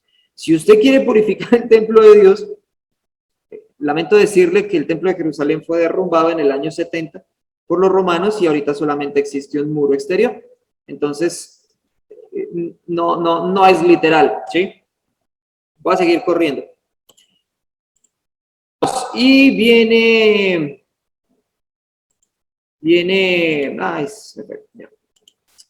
ok, y vienen las epístolas. ¿Quién no lloró con esta película? Si no se la ha visto, se la recomiendo. Pablo Apóstol, mírela, es preciosa. Vienen las epístolas. Y ahora quiero ponerles un videíto. Me dicen si se oye, porfa. Mi papá y mi... ¿Sí se oye? Perfecto. Listo. Esto es un comercial de la vivienda en Colombia, ¿no? Préstenle atención. Porque toda la mañana le grita a mi mamá. Se monta en el carro y empieza a beber. Y me da un poquito. Visita a las amigas de mi mamá y les quita la ropa. Y de noche llega donde unas mujeres que se visten muy raro. Papá. Ok, ¿qué tenemos aquí en esta historia?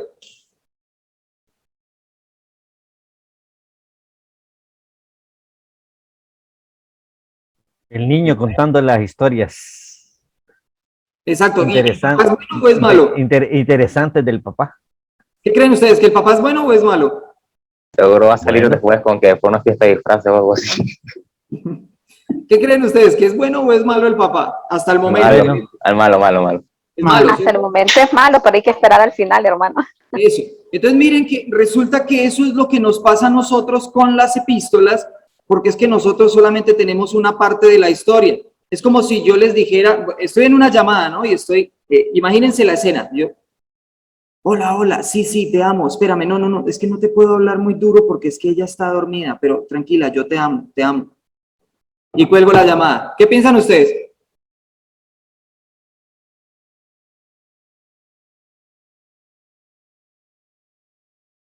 Que puede estar hablando con la hija.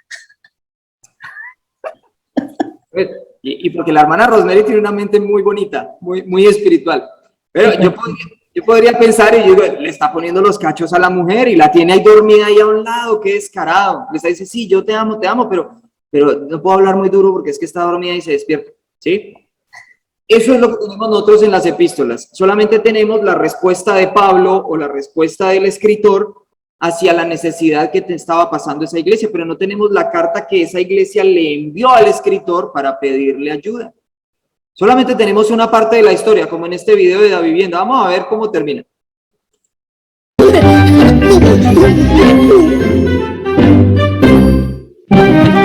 Mi papá es mi héroe, porque toda la mañana le grita a mi mamá: ¡Amor, se nos hizo tarde! ¡Te amo! Se monta en el carro y empieza a beber y me da un poquito. Visita a las amigas de mi mamá y les quita la ropa. Y de noche llega donde unas mujeres que se visten muy raro. ¡Papá! En estos momentos, su dinero puede estar en el lugar equivocado. Tráigalo. Ok, entonces, ya nos dimos cuenta que a veces no es solamente escuchar una parte de la historia, sino que necesitamos escuchar la segunda parte de la historia. Como decía la hermana Rosemary, yo no estaba hablando con mi hija, sino que estaba hablando era con mi esposa. Y tenía a mi hija dormida a mi lado. ¿Sí? Entonces, sí, yo también te amo. Pero espera, no te puedo hablar muy duro porque está dormida y la voy a despertar. Entonces, es lo mismo que nos pasa a nosotros con las epístolas. Tenemos solo una parte de la historia, no tenemos las dos partes. Y a veces es muy difícil comprender precisamente lo que está diciendo el escritor de la carta, porque a veces no comprendemos. Yo los voy a invitar a que ustedes hagan un análisis bien juiciosito de la primera carta a los Corintios. Solamente se los voy a comentar por encimita. Y es que hay una parte, creo que es en el capítulo 5, donde el apóstol Pablo le está diciendo a la iglesia en Corinto, le está diciendo que tenían que expulsar a una persona de la iglesia porque esa persona estaba adulterando con la esposa de su padre, que no era su mamá, ¿sí? Está hablando de, ¿cómo es que se llama eso? ¿De relación entre familia? Incesto. ¿Cómo saben? Sí, incesto, eso. Entonces, está hablando de incesto, ¿cierto? Está hablando de incesto y Pablo le dice, mire que eso ni aún se nombra entre los gentiles, o sea, eso es, wow, vamos a arrancar los cabellos porque eso es un pecado grandísimo. Sin embargo, hay un momento donde se dice que algunos hermanos están yendo a las prostitutas, que están en fornicación, y Pablo no les dice, expúlselos de la iglesia, sino que les dice, hay que orar por estas personas. Claro, ¿cierto? Sí, hace falta la versión, el por qué Pablo está mencionando eso. Entonces uno dice, ok, o sea, el hermano puede ir a donde las prostitutas y yo tengo que orar por él, pero el que está cometiendo incesto lo tengo que expulsar.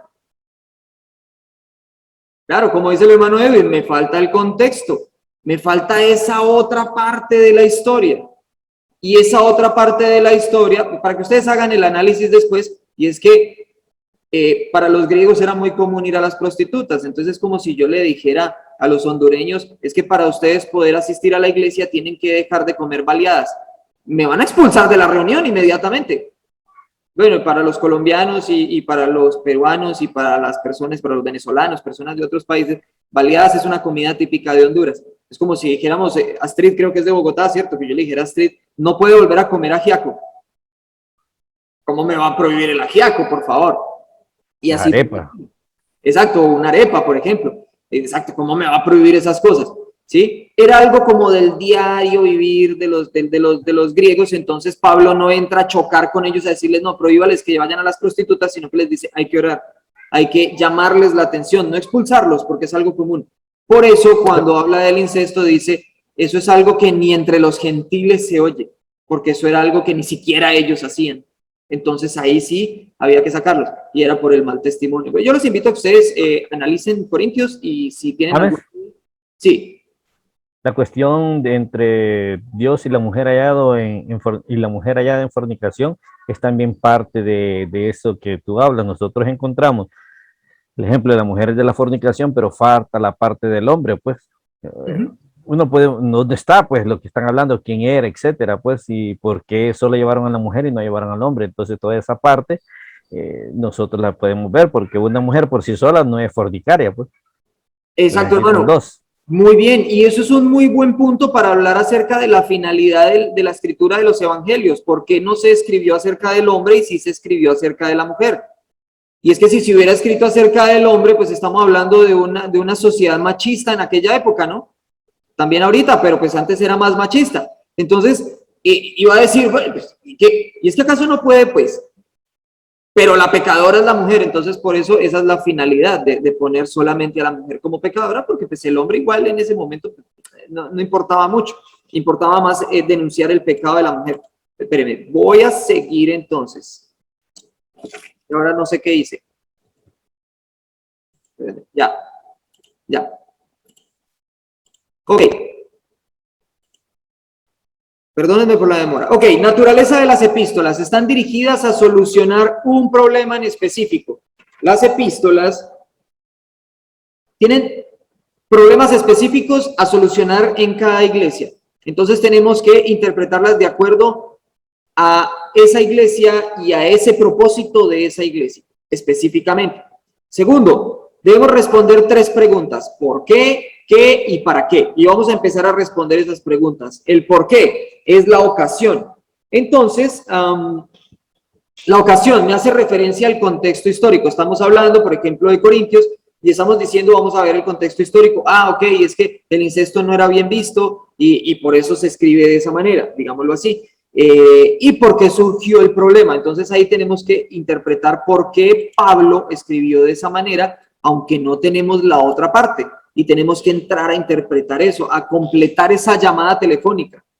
¿Qué está pasando al otro lado del teléfono? ¿Qué es lo que yo no estoy oyendo? ¿Sí? Cuarto, el qué. Y el qué viene siendo la tesis. La tesis es lo que se afirma. ¿Sí?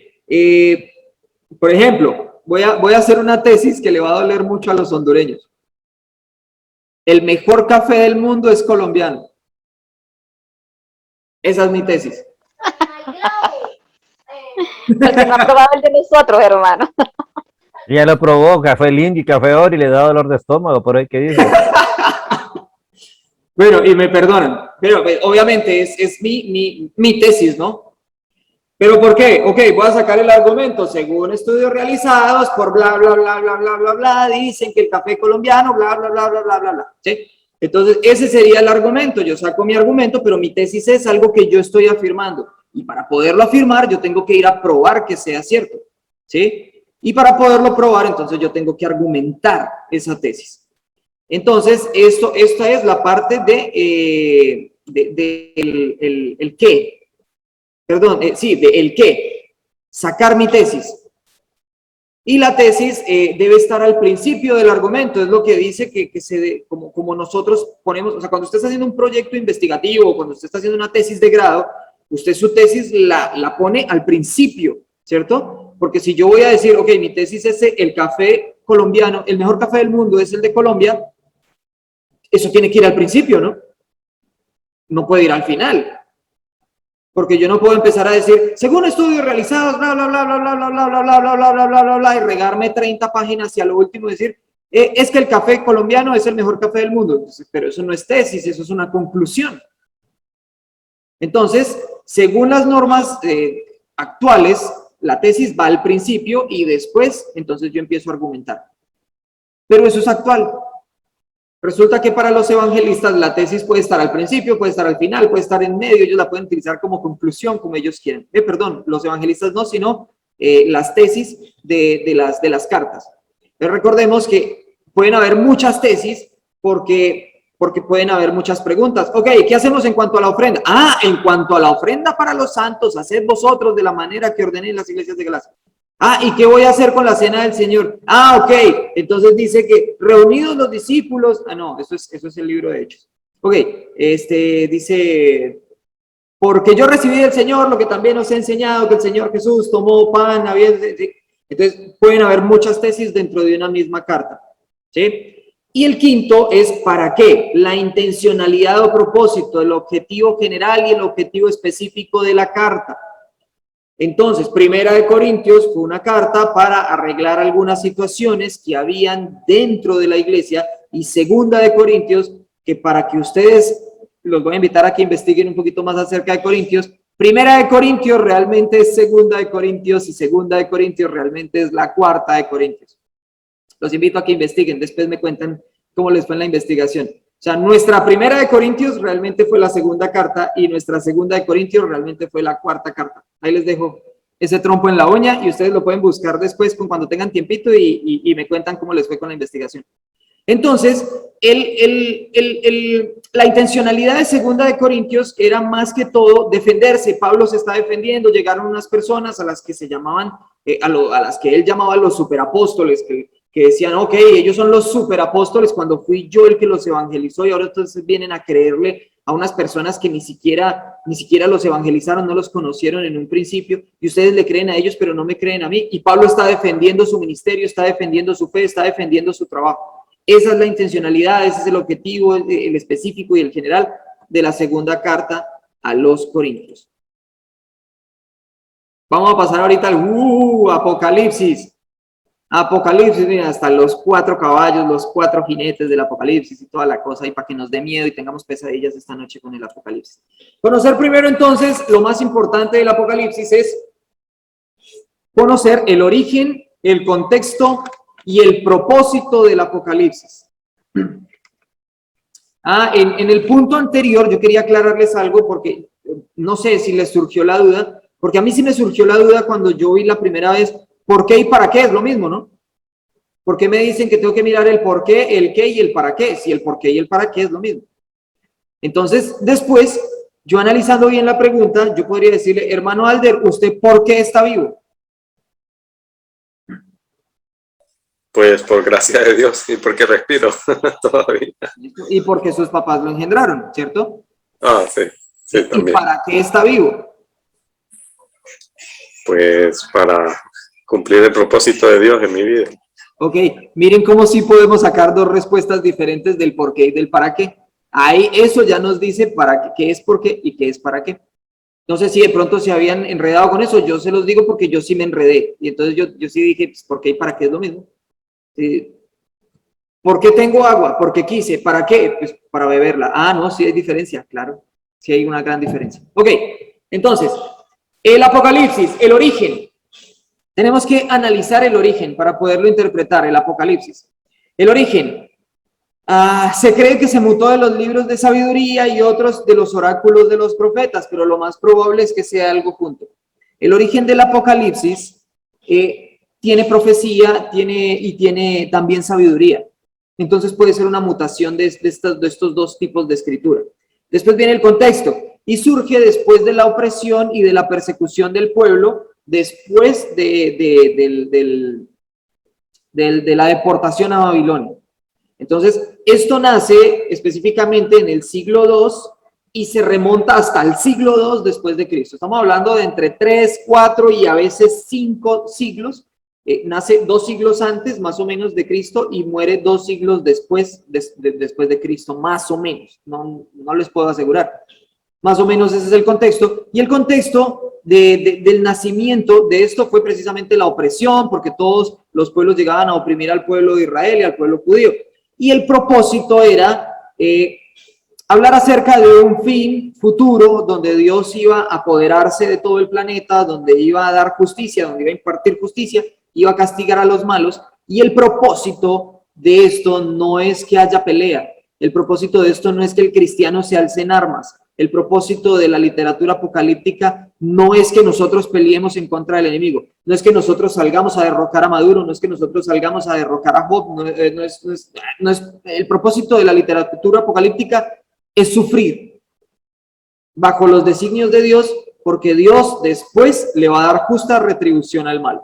Ese es el propósito de la literatura apocalíptica. Entonces, para que ustedes de pronto se enteren sobre algo, es que nosotros creemos que solamente hay un apocalipsis, que es el que está en nuestra Biblia, pero hay más de 20 apocalipsis que eran conocidos inclusive en la época de Jesús. El libro de Enoc, el que menciona Santiago, cuando dice bien profetizó de vosotros Enoc, sexto desde Adán y todo esto, eso era un libro apocalíptico. Ellos lo conocían, Jesús lo conocía, Jesús lo leía, ellos manejaban la literatura apocalíptica. Entonces, el Apocalipsis no es el único libro de apocalíptico que hay más de 20. Ok, entonces, describir el fin del mundo, es lo que piensan algunos, que el libro de Apocalipsis nos va a describir el fin del mundo, entonces no alegorizan porque para ellos todo es literal. Entonces, cuando dice que hay una bestia con 7 cuernos y 10 diademas, entonces se imaginan una bestia que tiene 7 cuernos y tiene 10 diademas. Yo ni siquiera sé cómo imaginarme las diademas entre los cuernos, no sé cómo lo hacen, pero ellos se lo imaginan de esa manera, de que la gran ramera está sentada, entonces se imaginan una gran prostituta sentada sobre 7 montes y toda la cosa, y ellos se lo imaginan de esa misma forma. ¿Se acuerdan de esta imagen? La de los 4 caballos, la de los 4 jinetes del Apocalipsis, eso, los 4 jinetes malvados del Apocalipsis, y se lo imaginan literal.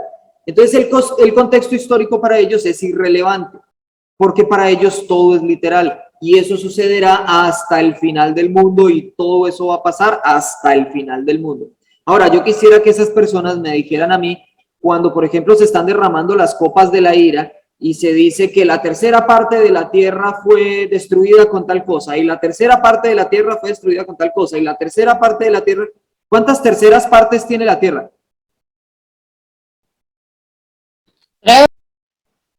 ¿Cuántas? Una tercera parte, que un todo lo dividimos en 3 partes. Exacto, o sea que tenemos 3 terceras partes. ¿Cuántas copas de la ira son?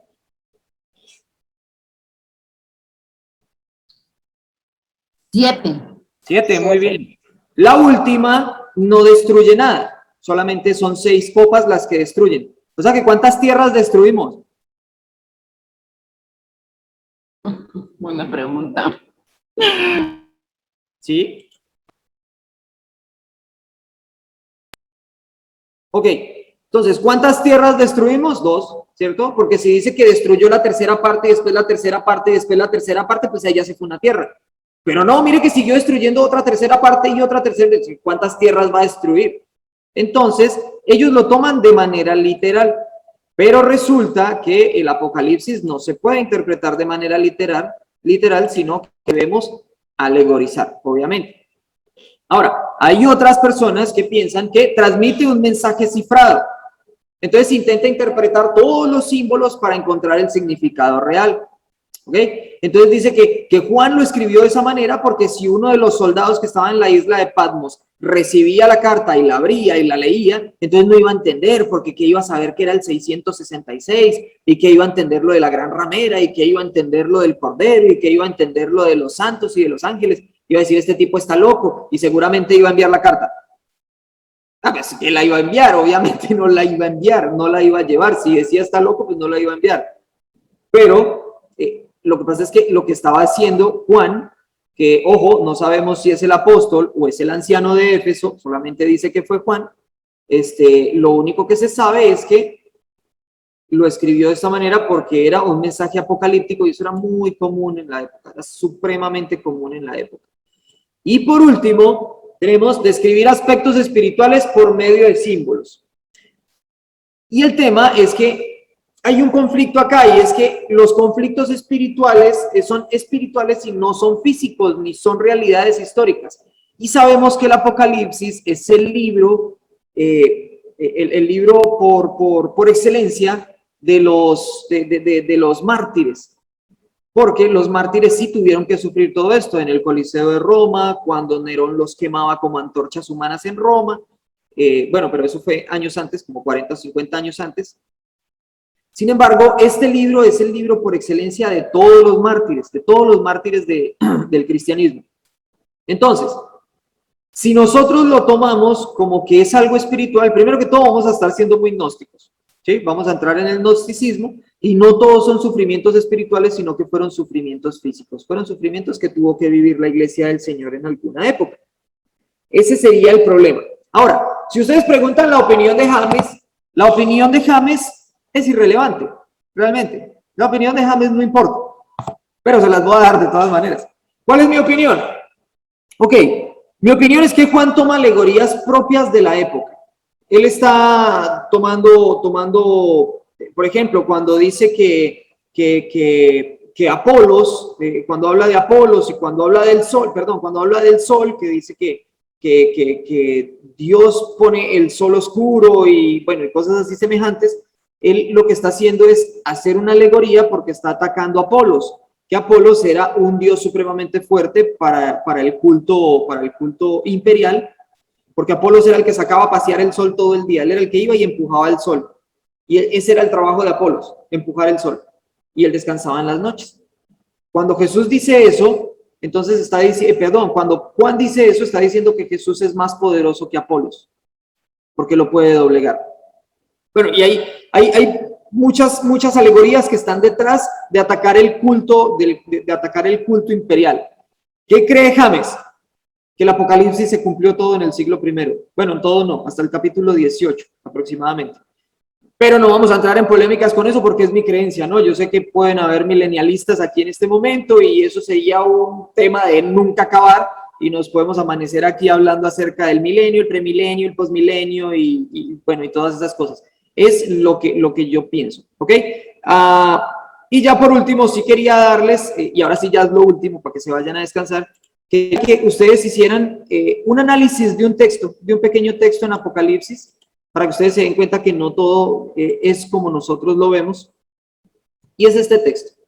Apocalipsis, capítulo 3, versículo 14 al 16, el que lo tenga lo puede leer. Es muy común.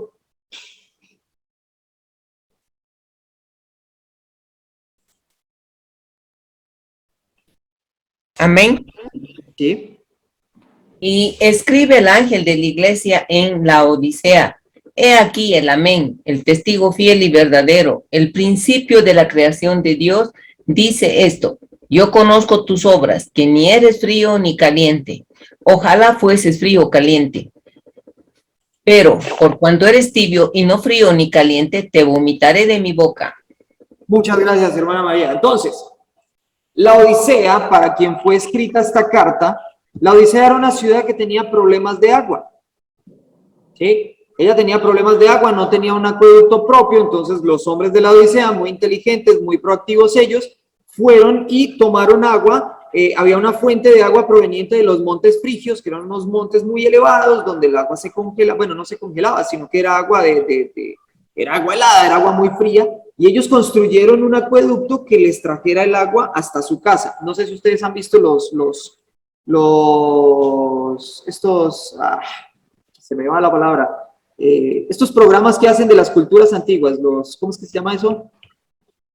Documentales. Documentales, gracias hermano. Por ejemplo, un documental de Petra, no sé si saben dónde queda Petra o qué es Petra, que es una ciudad que se echa toda en una montaña, que rompieron la montaña para poder hacer las casas y ellos hacían acueductos por la montaña. Lo mismo pasó así en la Odisea también.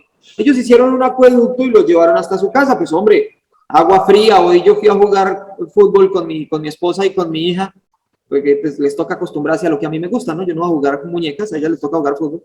Entonces hoy fuimos a jugar fútbol para hacer ejercicio un rato y nosotros pusimos agua a congelar y cuando la llevamos a la cancha y estábamos con sed, tomamos agua congelada, bueno, helada, deliciosa, súper refrescante. Bueno, resulta que estas personas hicieron su acueducto y pues como era un poquito lejos, pues ya cuando el agua llegaba a la Odisea, pues ya no llegaba fría, sino que llegaba tibia. Y había otra cosa, y era que cerca de allá había unas termales, en una unión de unos ríos, por aquí tengo el nombre, se llamaban Licus y Meandro. Y habían unas aguas termales, hombre, las aguas termales para descansar son muy apetecidas, deliciosas, entonces ellos también utilizaban el mismo acueducto para poder tener aguas termales también cerca, pero resulta que pues el agua era caliente, pero cuando llegaba ya estaba tibia también. Entonces no les gustaba el agua tibia de aquí para beber porque era tibia y el agua pues de aquí tampoco se la podían beber porque era azufrada, ¿cierto? Pero tampoco los calentaba lo suficiente. Entonces, ni era el agua deliciosa, fría, refrescante, ni era el agua deliciosa, caliente que podía darme descanso. Ahora, si ustedes analizan bien este texto, nosotros utilizamos este texto para decir que Dios nos dice a nosotros, hermano Alder, Dios no quiere que usted sea frío ni caliente, sino que no sea tibio. Usted no puede ser ni frío ni caliente con el cristianismo. Usted tiene que ser, usted no puede ser tibio. Usted tiene que ser caliente, usted tiene que entregarse a Dios, usted no puede ser tibio porque a lo tibio lo vomitaré de mi boca. ¿Lo utilizamos de esa manera o no? Para decirle a la persona que no puede, es más, si hasta decimos, ninguna abertura echa agua salada y agua dulce por la misma abertura, ¿cierto? Lo mezclamos con ese otro texto que ni siquiera tiene que ver nada con eso. ¿Cierto que lo mezclamos? Eso. Y entonces resulta que estamos poniendo en problemas a Dios porque Dios le está diciendo, quisiera que fueras frío o fueras caliente, pero por cuanto no eres frío ni caliente, sino tibio, te vomitaré de mi boca. O sea, Dios mismo le dijo a Juan que nos dijera que fuéramos fríos.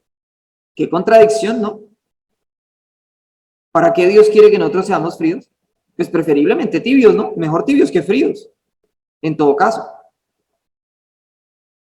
Lo que pasa es que le estamos dando una mala interpretación. Lo que Jesús le quiso decir, o lo que le dijo en este momento a Juan, y que lo entendían muy bien las personas de la Odisea, era que o fueran fríos, como el agua esa que refrescaba, o fueran calientes, como las aguas termales, pero que no fueran tibios. O sea, usted no puede no puede ser tibio con el cristianismo, sencillamente porque no es del agrado de Dios. No es del agrado de Dios. Usted tiene que ser o refrescante o tiene que ser como relajante, digámoslo así. Usted tiene que servirle a Dios, pero no puede estar en el intermedio porque no va a ser agradable para Dios. Miren cómo el contexto sí nos dice que no podemos ser tibios, pero no nos está mandando a ser fríos. Y eso es algo que nosotros obviamos, porque decimos, el texto dice que no quiero que seas frío ni caliente, que seas frío o caliente, pero que no seas tibio. Pero la parte de frío la dejamos a un lado, porque no encontramos una explicación para decir que Dios nos quiere fríos. Y es porque no estamos interpretándolo bien, no le estamos dando el estudio requerido al texto para decir, ok, ya sé de dónde proviene lo de frío, ya sé de dónde proviene lo de caliente, y lo que Dios no quiere es que yo sea tibio, porque es agua insípida, que no le gusta a nadie, y Dios tampoco quiere que nosotros seamos de esa manera, y mucho menos en ese momento, por ejemplo, en la Odisea, donde estaban sufriendo con el culto imperial, y resulta que era muy sencillo para las personas en ese momento,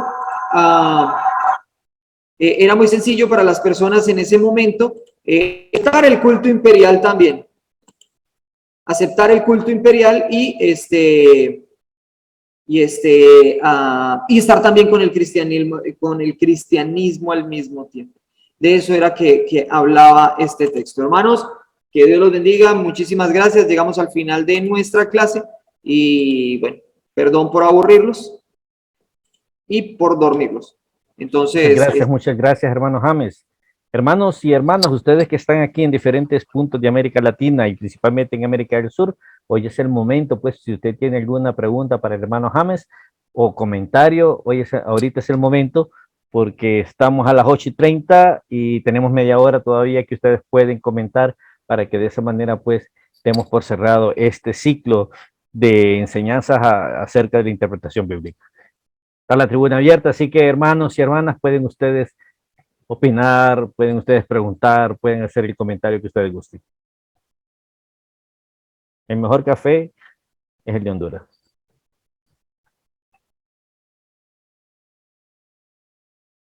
Sí me gusta, me parece rico.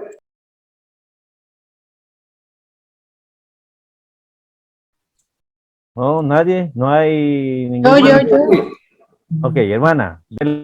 No, una preguntita. Al principio, cuando iniciamos, pidieron los nombres de cada uno de nosotros a través del chat, pero aquí hay personas de otros países y no va a ser posible.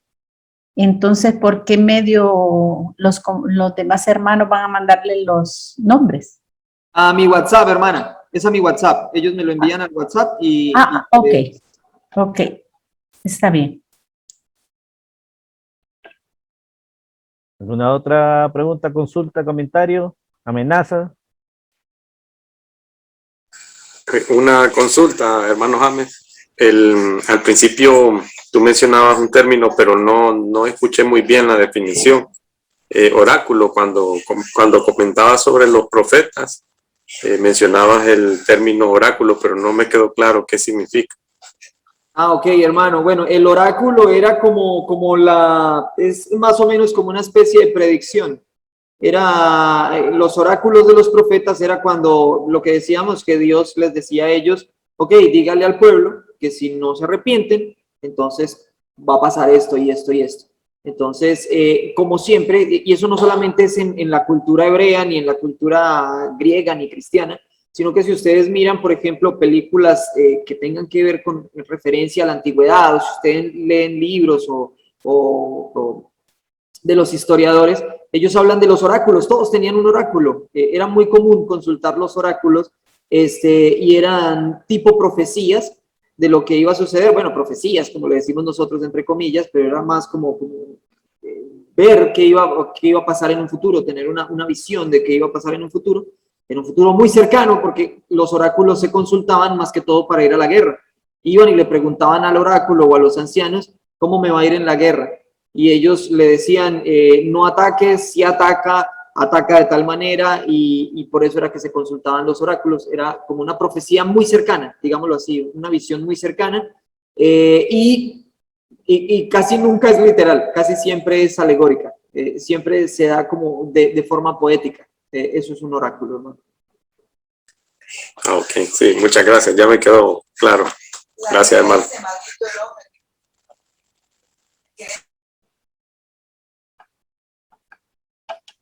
¿Alguna otra consulta, opinión? Hermanos, hermanas. Nos ha dejado tarea. Mi hermano James, perdón, nos ha dejado tarea buscar esos cuatro cartas de Corintios, ¿verdad? Unas cosas que aprendimos en esta noche, ¿verdad? Bueno, es que... Satisfecha, sí. Excelente. Aunque ya que Estelina habló acerca de eso, yo tenía entendido que eran tres, James. Una que se llama La Carta de la Amargura, que es un libro perdido, que es lo que tengo bueno, en uno de los estudios le leí, y la segunda, la primera, que es la segunda, es cuando nos referimos en un pasaje de la Biblia que él estaba decepcionado perdón, se hacía duda acerca de la autoridad que tenía Pablo. Entonces, ahí está la cuestión nebulosa, que cuando mencionaste eso se me prendió el foco referente a eso, pues, pero voy a estudiar bien eso, voy a buscar la información esa para poder entenderla bien. Claro que sí, eso lo van a encontrar fácil en internet, realmente ustedes entran ahí a Google y les va a salir la información.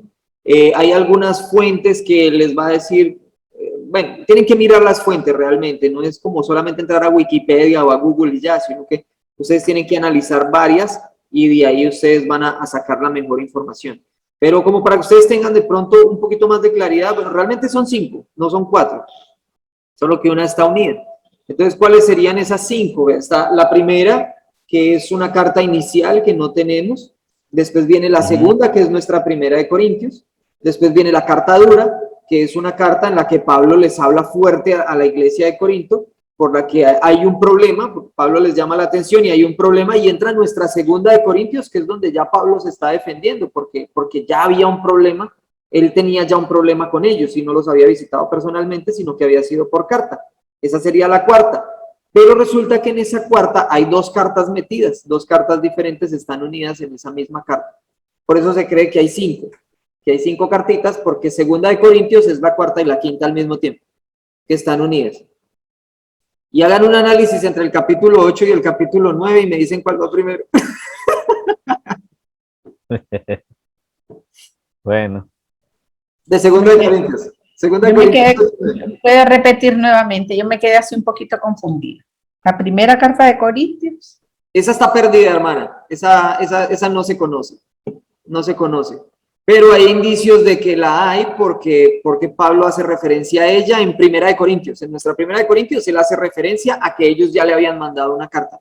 ¿Sí? Específicamente cuando él dice, bueno, por ejemplo, y hay muchos indicios, cuando él dice, cuando les llama la atención por la división que hay en ellos, entre que unos siguen a Pablo, otros a Cefas, otros a, ¿cómo se llamaba el otro?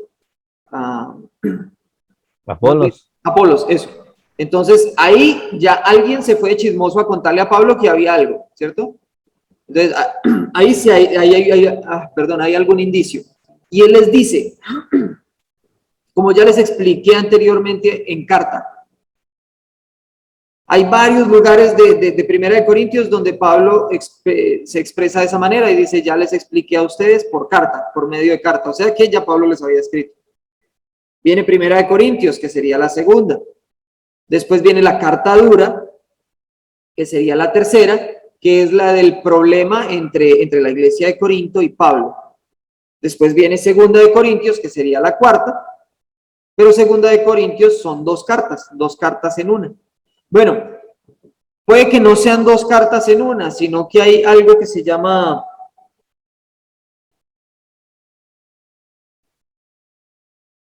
Ay, no me acuerdo.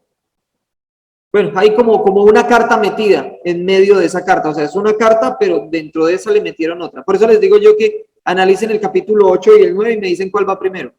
Pero pregunto, está bien, analizamos el capítulo 8 y el 9, pero pregunto, ¿en algún momento los escritos de Pablo, en algún pasaje en algunos escritos, en algunas Biblias o en algún concilio fue considerado alguno de los escritos de Pablo como apócrifo?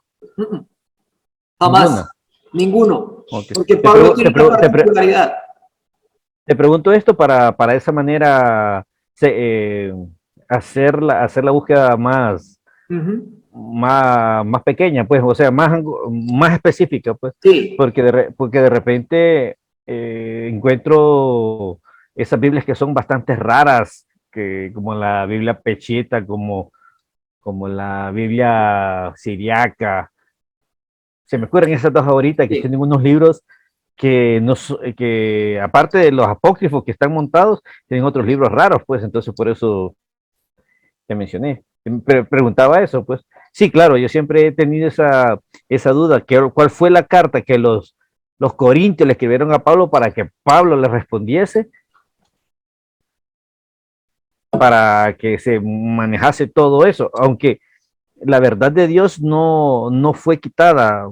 La verdad de Dios se mantiene en esas dos cartas referente a ese punto de la iglesia, pero sí, lo interesante es la epístola o la carta de los Corintios a Pablo. Ese sería lo interesante y por eso, sí. Bueno.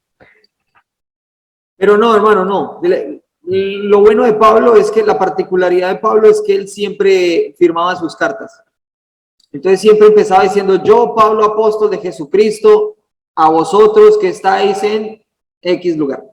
Siempre. Y al final él decía que era él quien había escrito o que había sido su amanuense, que era un escritor. Ellos también tenían permiso de tener una persona que fuera escribiendo lo que les dictaba y por eso en Primera de Corintios, creo que es Primera de Corintios donde él termina diciendo, o en Segunda, miren con cuán grandes letras os escribo. A partir de aquí, esto es de mi mano, miren con cuán grandes letras os escribo. O sea, eso otro lo escribió un amanuense, pero él firmó la carta. Sí, hermano. En ese sentido, y saltándome de 1 Corintios, me voy a Hebreos, que gran cantidad de teólogos y bastante importantes aquí en el mundo del cristianismo afirman que el libro de Hebreos fue escrito por Pablo. aunque con un tipo de escritura bastante amorosa referente a que fue la última carta que él escribió. Entonces, mi mente ahorita, cuando dijiste que la primera es la segunda y la segunda es la cuarta, entonces anda disparando en todo eso, en todo lo que he leído, pues para poder ubicarme. Sí.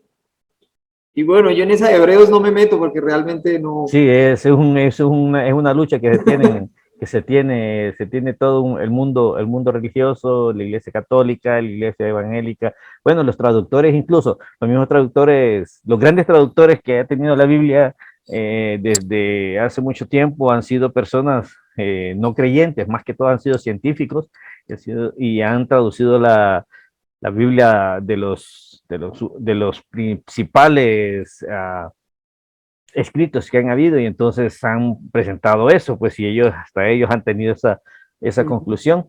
A diferencia de las últimas traducciones cristianas que han encontrado los primeros escritos, pero los que han traducido han sido cristianos, creyentes, a diferencia de las buenas, como la King James, que fue traducida por personas básicamente ateas, pues, o otra agnósticas también, que es la que se traduce la traducción francesa. Entonces, ese tipo de cuestiones son las que me has puesto a pensar ahorita. O sea, me ha dado dolor de cabeza, pues, vaya. Bueno, hermanos y hermanas, estamos a 9 minutos de las 9. Si usted tiene algo que opinar, algo que decir, ya se han retirado tres hermanos o hermanas, no veo, éramos 18, son 4 que se han retirado. Entonces, pues si no hay nada más que decir, entonces nos despedimos en esto.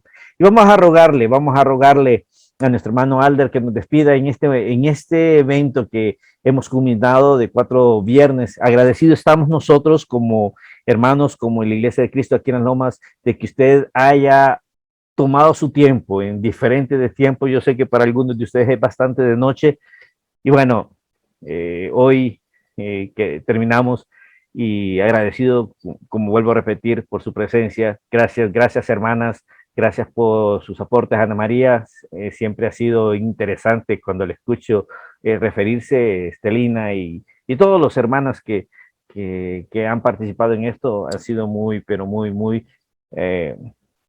bueno para mí en lo personal, y pues qué bueno que hayan estado aquí con nosotros. Hermano Alder, si no hay nadie más, pues entonces, hermano Alder, usted tiene la oración para finalizar este evento, poniendo broche de oro a esta clase que hemos recibido con nuestro hermano James.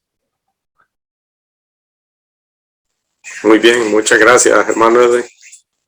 Bien, si no hay más consultas, entonces les invito a que oremos para finalizar este seminario. Oremos.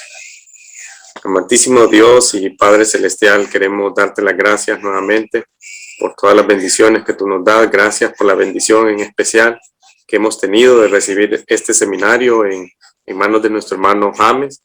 Gracias, Padre, por tu bendición, por poner el deseo en nuestro hermano de impartir este seminario. Hemos aprendido mucho. Gracias, Dios, porque has permitido también que nos conectemos por este medio. Bendice la vida de cada uno de los participantes, de hermanos y hermanas de diferentes países, de diferentes lugares. Bendice también a la Iglesia de Cristo de Las Lomas, a los miembros. Gracias, Señor, porque tú dispones de personas como nuestro hermano James para poder enseñar, para poder estudiar a profundidad tu palabra. Te pedimos que le bendiga grandemente siempre a nuestro hermano, a su esposa, a su hija, a toda su familia en Colombia, Dios. Bendícele grandemente y te pedimos mucho por sus planes a futuro, por lo que tú vas a hacer, Señor, y el lugar donde tú vas a poner a servir a nuestro hermano y a su familia. Bendice sus planes, bendice su ministerio, Dios, y en el nombre de Cristo Jesús hemos orado. Amén, amén. Amén. Amén. Amén. Bueno, hermanas, hermanos, feliz noche. Buenas noches. En cualquier lugar que ustedes se encuentren. Gracias, James. Y feliz día del profesor. Gracias por ser nuestro profesor también. Gracias, bueno, nos vamos viendo en las clases. Bueno, muchas gracias por compartir, nada más eso. Es cierto, Él es un maestro de la palabra de Dios. Y es difícil a veces para uno compartir su conocimiento para otros. Es difícil, no es nada. Yo que soy maestra, pero en otras cosas, a veces es eso. Que uno quisiera hablar tanto, él puede estar aquí 4 horas porque tiene un conocimiento que tiene ese anhelo de compartirlo con otra persona. Lo que él ha aprendido, enseñárselos a otros. Y eso es ser maestro. Amén. Así es para todos. Dios te bendiga. Gracias. Es cierto, muchas felicidades, hermano. Gracias, hermano, pero no, me falta mucho. No, y sí, todos los días. Hermanos, adiós. Adiós. Hemos aprendido mucho de usted. Gracias, hermano. Muchísimo. Gracias a Dios. Amén.